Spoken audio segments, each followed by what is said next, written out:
അതായത് ഈ ഭൂമിയിൽ ജീവിക്കുന്നതിനപ്പുറം മറ്റൊരു ജീവിതമുണ്ടോ ഇല്ലെന്നുള്ള അറിവില്ലാത്തത് കൊണ്ട് തിന്നും കുടിച്ചും ആനന്ദിച്ചും മദ്യപാനമോ അല്ല മറ്റു വിധമായിരിക്കുന്ന പാപങ്ങളും ചെയ്തുകൊണ്ട് ഈ ലോകത്തിലുള്ള സമയം നമ്മൾ എന്താണ് മതിച്ച് പൊളച്ച് മരണത്തിലേക്ക് പോവുകയാണ്.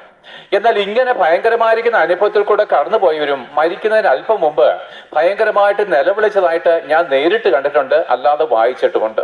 അപ്പൊ എന്താണ്, ഈ ലോകത്തിൽ ഒന്നുമില്ല, ഏതുമില്ല, ഈ ജീവിതം ഈ ഭൂമിയിൽ മാത്രമേ ഉള്ളൂ, മരിച്ചതിന് ശേഷം യാതൊന്നുമില്ല എന്ന് കരുതി ഇവിടുത്തെ യൗവനമോഹങ്ങൾ പെട്ടുകൊണ്ട് മറ്റുള്ളവരെ വേദനിപ്പിച്ച് മറ്റുള്ളവരോട് ക്രുദ്ധിച്ച് മറ്റുള്ളവരുടെ സമ്പത്തും മറ്റുള്ളവരുടെ വസ്തുക്കളും കൈയാളിയിട്ട് ഇങ്ങനെ എന്താണ് മറ്റുള്ളവരെ ദൂഷിച്ചും ദൈവമല്ലാത്തതിനെ ആരാധിച്ചും സകല ആൾക്കാരും മരിച്ചതിന് ശേഷം ഒരു ന്യായവിധി ഉണ്ടെന്നോ ഒരു നിത്യജീവിതം സ്വർഗമുണ്ടെന്നോ ഉറപ്പില്ലാത്തതുകൊണ്ട് അങ്ങനെയൊക്കെ ഒരു കേട്ടുകേൾവി ഉണ്ട് എന്നുള്ളതിനപ്പുറം മരിച്ചതിന് ശേഷം ഒരു സ്വർഗമുണ്ടോ നരകമുണ്ടോ എന്നുള്ള കാര്യത്തെപ്പറ്റി വ്യക്തത ഇല്ലാത്തത് കൊണ്ട് ഈ ഭൂമിയിൽ നമ്മൾ പാപം ചെയ്യുകയാണ്.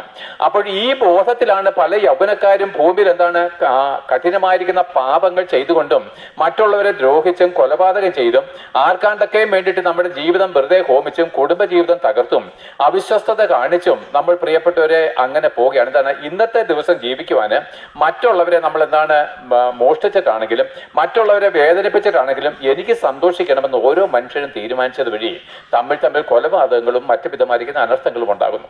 എന്നാൽ പ്രിയപ്പെട്ടവരെ, അങ്ങനെ പോയ പല വ്യക്തികളും തന്റെ മരണസമയത്തിന് മുമ്പ് കഠിനമായിരിക്കുന്ന നിലവിളിയോടെ കൂടെ മരിക്കുന്നത് കണ്ടിട്ടുണ്ട്.